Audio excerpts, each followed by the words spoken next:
Donald Trump came to Detroit, to the hood, first president to do so. Not Obama, not Biden. And he did not placate. He did not go, they're going to put y'all in chains. They're going to put you all back in chains. And he did not go, Hillary Clinton, I don't feel no ways tired. I don't feel no ways tired. I come too far. What's going on, guys? So we got to talk about Stephen A. Smith.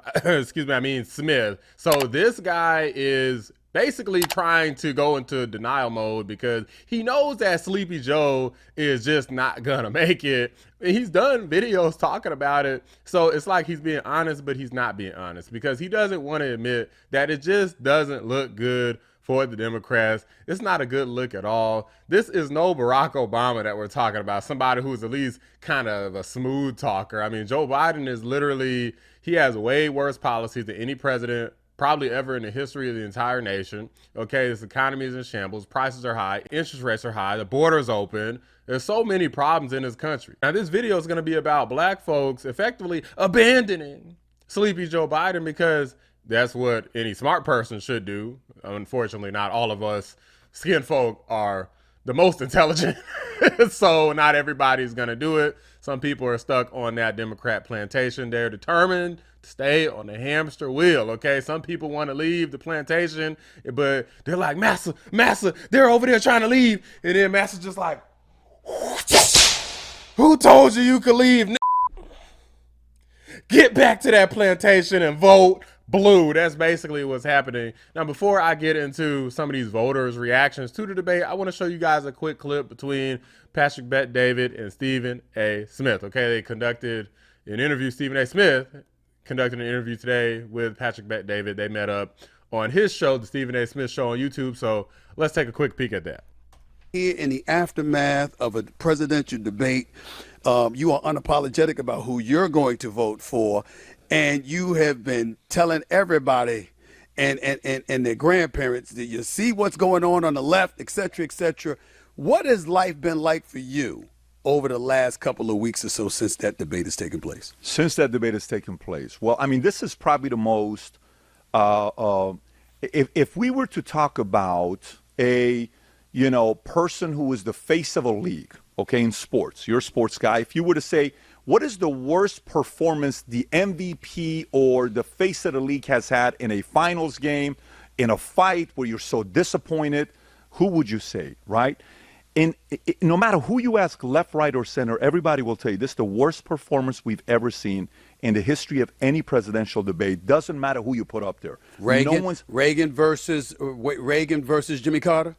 No. This is Barack Obama versus Mitt Romney, the first go round. Well, so I haven't seen Reagan versus Jimmy Carter, but I have seen Obama versus both McCain and Romney, and but Obama did good in most of those debates, honestly, except for like that very first one versus John McCain, because that was about foreign policy, and Obama was a younger guy and didn't know ish about foreign policy. So of course he's going to get smoked in that debate against old behind John McCain at the time. There's never been anything worse than what we saw here. We've never seen anybody choke, not being able to deliver a single message, allowing Trump to have that one hit to say, honestly, I'm not going to lie to you, I don't know what he just said, and I don't think he even knows what he said.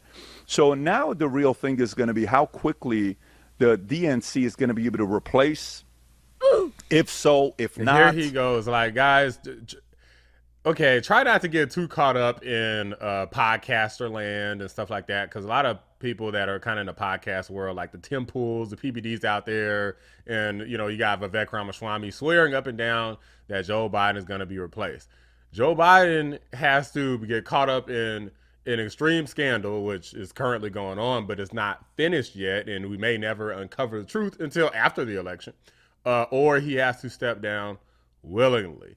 Neither of which I'm convinced is going to happen, especially not him stepping down willingly. He feels like his pride is on the line. He doesn't want to be the one-term president. He doesn't want to give up like that. Even Donald Trump seems to understand why Joe Biden would not want to give up in this way. And, it looks to me like he may very well stay in. He's got an ego and he doesn't want to quit. He doesn't want to do that. It just looks to me like that's what he wants. I think Jill would like to see him stay. She's having a good time. I notice she really seems to be having a good time. And I'm hearing that Hunter is calling the shots. So this isn't necessarily a very positive thing for our country. But I think he, might very well stay in. And if he does, nobody wants to give that up that way. He's going to feel badly about himself for a long time. It's hard to give it up that way, the way where they're trying to force him out. So, I mean, you really have to speak to his doctors, but obviously he's been sheltered by the fake news media. That's why they call it the fake news. So guys, I mean, don't get your hopes up about Joe Biden stepping down. I do think that if he steps down, the party implodes, because I don't think that just throwing in Kamala or Newsom or Michelle or anybody is really going to help, because the policies are bad, the prices are bad, the open border is bad, and the party is a little bit too, well, they're a lot of bit too radical right now. So a lot of people are against the Democrats, not just against Joe Biden. But either way, it's just not going to happen anyway, so it kind of doesn't really matter. Now, I want to get into a clip here where some folks were at the Essence Festival out there in technically my old stomping ground, New Orleans, Louisiana. So for those, if you know, then you know who that, we that. But these guys over at Fox News went down to the Essence Festival and they was interviewing some black folk, okay, to get their opinions on how Sleepy Joe was doing, if they still supported him, because you know how it is with statistics and black folks. Statistically, the majority of black people, both men and women, support the Democrats because it's basically like a religion to black folks, unfortunately, at least for now. That's why this channel exists, to kind of get rid of that. That's why Black Anomaly, I think you guys get it by now. So without further ado, I'm gonna go ahead and react to this. We decided to go down to the Essence Festival. This is the largest cultural gathering of African Americans, to get the impressions of Biden now. Kamala Harris was there too. She barely mentioned Joe Biden. This is a key constituency for the Democrats, but polls indicate nearly a 20-point slide for Biden among black voters. Watch. Do you have confidence in Joe Biden after that last debate? I have more confidence in him than Trump, so yes. No. Look, that first sister, delusional. Okay, I can guarantee you, let me tell you something before we continue here. Guarantee you that the majority of people here can barely afford their bills. Guarantee you, like, I know a lot of people personally barely afford their damn bills, but still voting for Biden. Make it make sense. Is he too old? Yeah, I was going to say that, but I didn't want to say it on TV. Well, I'm undecided.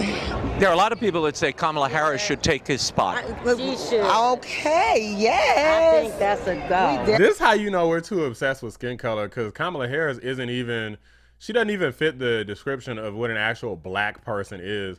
A black person is an actual African American. Kamala Harris is mixed with Indian and Jamaican, people that's not even American. It doesn't make sense to me just because has brown skin. I don't want to say this, but will he be able to remember good? I'm not trying to throw shade at him. But I think Biden would have to go to the side. Now that I think about it, yeah, he would have to go to the side. I do not have confidence in Joe Biden after that last debate. Why not? Because he looked like he wasn't focused. He looked like he had some dementia, you think? I think so. I think he looked like he's aging. Very concerned. Go ahead, sister. Very concerned. I am not very confident because that debate was, oh my God, it was a sight. I'm concerned. I am concerned. I wouldn't say I'm confident, but I'm thinking it's possible. I'm hoping that it'll work out. With his condition and his age, so it is definitely something that I am kind of, navigating with, trying to see how that's going to work out. So it did show some concerns, yes. I'm not really a Joe Biden fan or a Trump fan, but I honestly feel like this country headed in the wrong direction when it comes to politics. I have zero confidence, and finally everybody could see what me and other people have been seeing on how bad of a president he is. It's not always about the left or right, it's who actually going to get the job done. Some years ago, I clearly saw what was going on with Joe Biden. And I think it's unfortunate when it comes to politics that we, the people who should have the voice, are not being honest about what's going on. We have parents who are suffering like that. I think it's elder abuse. Laura, you see the split here in the African American community, and it's reflected in the polling, and there is a gender split. But then I ask the most revealing question of all. Listen. Here we go. Under who did you do better financially? Donald Trump or Joe Biden? Trump did give us the stimulus. That was Obama. Obama set that up, and he just followed behind. No, he gave you two choices. Yeah. Biden or Trump. Trump. Financially. How Obama, bro? How Obama set up this? Slap yourself. Obama didn't have nothing to do with no freaking stimulus checks. The stimulus checks was at the end of Trump's term. What is Obama? Okay. I hate to see Trump. Donald Trump. To be honest, Donald Trump, because we did get the stimulus checks. My husband says Trump. Her husband's smart. Oh. She don't want to. That's a hard question. She know the answer. She don't want to answer. She's capping. Oh my gosh. Donald Trump, honestly. I feel like the economy at the end of the day was in a better standpoint. Inflation was down, gas prices was down, housing was cheaper, everything pretty much was cheaper. There was no wars going on. That's a good question. I'm not prepared to answer that one. Cap. Wow. Laura, you see the reticence there, but off camera, a number of the men at Essence told me they're voting for Trump, but they didn't want to say so on camera, and the polls reflect that. Little scary self. Look, I tell y'all on camera right now, I'm voting Trump, point blank period, full stop. I already voted for him in the primary out here in Georgia, and I'm gonna vote for him again when I'm gonna do early voting just to go ahead and get it out of the way, and you can verify the status of your vote as well to make sure everything went through. So be sure to do that. Don't let Democrats get like this huge voting lead where they just take all of these months of early voting and then expect to cram like a bajillion votes into November 5th, because guys, the longer the window, you just got to take advantage of it, guys. Like, you can't afford to play games and have a possibility of missing it and somebody gets sick and somebody's car don't work or whatever nonsense might happen on election day. These things do happen. Okay, so we got to make sure to get out there and make sure that we crush the radical left. I'm glad to see all these black folks finally waking the hell up and realizing the truth that Joe Biden cannot be trusted along with these radical, tyrannical, communistic leftists. We're going in a bad direction, and people need to realize that the freaking political power of the black community in America, not to mention blacks, have just been screwed over by Democrats for so long. It's time to screw them back, vote conservative so we can actually make some dang money, make America great again, and just have less government. Just get the hell out of our way. Let us make our own money, and we're going to be happy as can be. We don't need bigger government and all of this ridiculous nonsense where they're going to be artificially holding everybody down and meanwhile uplifting themselves. That's kind of how communism works. The people in control, they get the power, they hold on to it, they crush everybody else, they silence everybody else. That's what's been happening. They jail their political opponents. We don't want that to be the America that we're in. We want to make America great again, and we're going to make damn sure that that happens. Drop a like on the video, subscribe to the channel if you're new. I appreciate you watching the Black Anomaly Rising channel. I'm out. And I was the person he called in 2015, when he was trying to purchase the Buffalo Bills. And he said to me on the phone, he said, Stephen A., I want to get the Bills. He said, but I got a feeling these folks are going to get in my way. And his exact words to me, and I've said this publicly, so I'll echo it to you. He said, if them fuckers get in my way, I'm going to get them back. I'm going to run for president.